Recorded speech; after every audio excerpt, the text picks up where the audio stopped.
Dama, we were monsters. I finally decided to walk out of the cabin, and at the time it was night. The stars were all over the sky. They shined on us. Most of the men were gone from the deck. They're sleeping below, the voice said. Dama was looking at me. I walked up to the rail and looked at the ocean. The stars were all over the sea. Boots were banging on the deck behind me. My body was ready to strike, but when the sound stopped, a hand touched mine and it felt familiar. Life at the sea is not easy, Dama said, and looked out of the water. Captains go mad and their crews know better than the leader. I said. I put my other hand on top of his. That's why we have to stay alert, the voice said. I looked around on deck. From the opposite side of the captain's cabin were two big men in what looked like a big cabin. The door opened. A man in a glittering dress walked up to us. He looked like a magical creature of some other world. Let me show you a trick, the man said and looked at Dama. We have no time for magic tricks, Dama said and pressed his hat down. Show me, I said and walked up to the curious man. Right or left? Love or riches? The man said. I guess I always dreamed of becoming rich, but I heard stories. Men would win big in the local card games. Next day, their body was found and the money was gone and the gambling continued. They had nothing to lose. The poor people. Other rich people just use money to make more money or gain power. And without power, they would live a short life. The powerful became rich. Some gambled their winnings hoping to get the next big score and they were again poor. Love moves people. Cooperation builds kingdoms. Love is the future of all life. Right, love? I said and pointed. The man in a dress threw a powder in my eyes. Dama shouted, but I screamed. I see something. Yes, girl, what do you see? Blood flowing down mountains, stones rolling, buildings falling, ships breaking, the omen of revolution. What more? The man said. A man in black robes, men black clothes, a fleet. I said, this sort of magic was incredible. I didn't want the visions to stop. What more, girl? The man said and took my hand. That's enough. Dama shouted and gave me a hug. The hand disappeared. My visions were fruits rolling down towards me and Dama in a valley. I tried to climb up a mango tree and pull him up with me, but I couldn't carry him in my arm. He got swallowed by the fruits, made me tear up and cry. I'm here, Angel, Dama said. My vision was black for a few hours, but the man with the glittering dress had promised it would return. And when it did, Dama came into the captain's cabin where I laid. I don't like that man, Dama said and looked back at the broken door to the captain's cabin. I like him. He's a real magician. You should have seen my visions, I said and he smiled. Captain is pissing himself all over deck. A sailor shouted. Then clean it up, Dama shouted. Why keep him alive? A sailor shouted.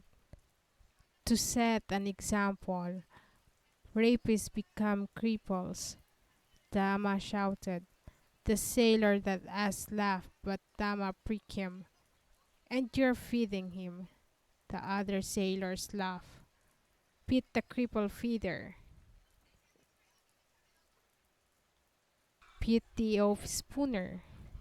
Pete pulled the cripple down from the roof and found a bowl of soup and a stiff piece of bread. Pete, the rapist keeper.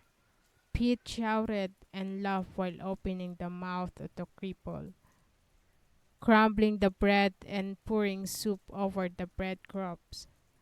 He moved the jaw of the cripple and poured some beer into the mouth. I like this job, Pete said and laughed. The other sailors didn't laugh anymore. They looked away from the bizarre feeding ritual. When the cripple had been fed, he was hoisted up in the air again.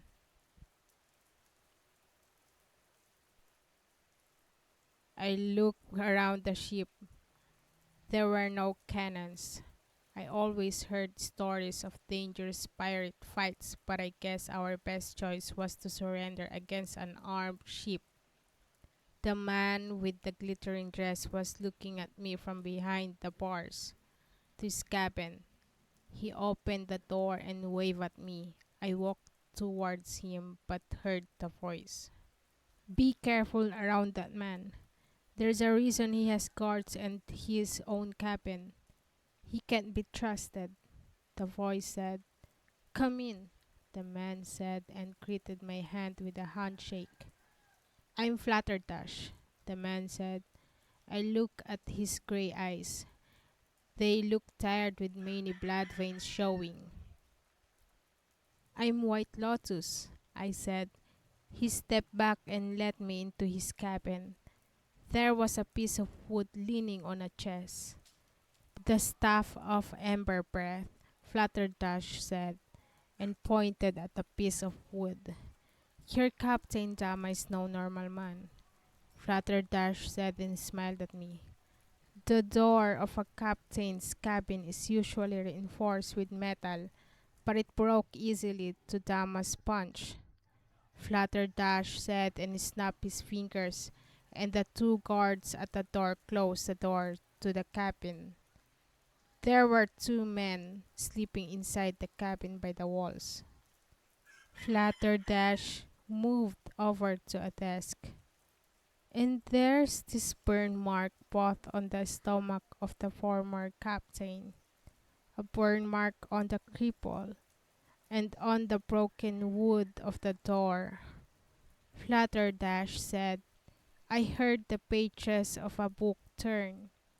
Flutterdash had his back to me. I walked over to the chest and opened it without making noise. There was a folded carpet in the chest and folded scrolls. There are no known records of such magic, Flutterdash said. The carpet moved slightly, and I moved my fingers from the chest, and it made a bang. The staff fell to the floor and rolled to the swing of the ship. The two men that were sleeping woke up and looked around. The floorboards creaked. I looked behind me and Flutterdash was there towering over me as I with my small height was a dwarf in comparison. I think you're not telling me everything, Flutterdash said. I felt afraid of the man and I heard the voice. Need help? The voice said. I was afraid of making another man a cripple. I hear a voice, I said, and looked up at the gray eyes. The books of Estia's capital library have mentions of telepathy. But maybe you're just hallucinating. Maybe the powder made you sick, Flutterdash said, and looked at my eyes. I was afraid what he might find looking at me. Maybe he would see a blue spark like the one I saw looking at Dama. So I moved backwards to the cabin door. What's telepathy? I said. Flutterdash smiled. It's a bond most often between two people.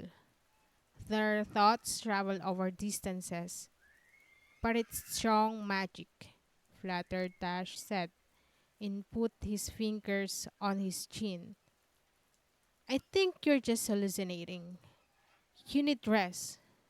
Go now, Flutter Dash said, and pointed at the door.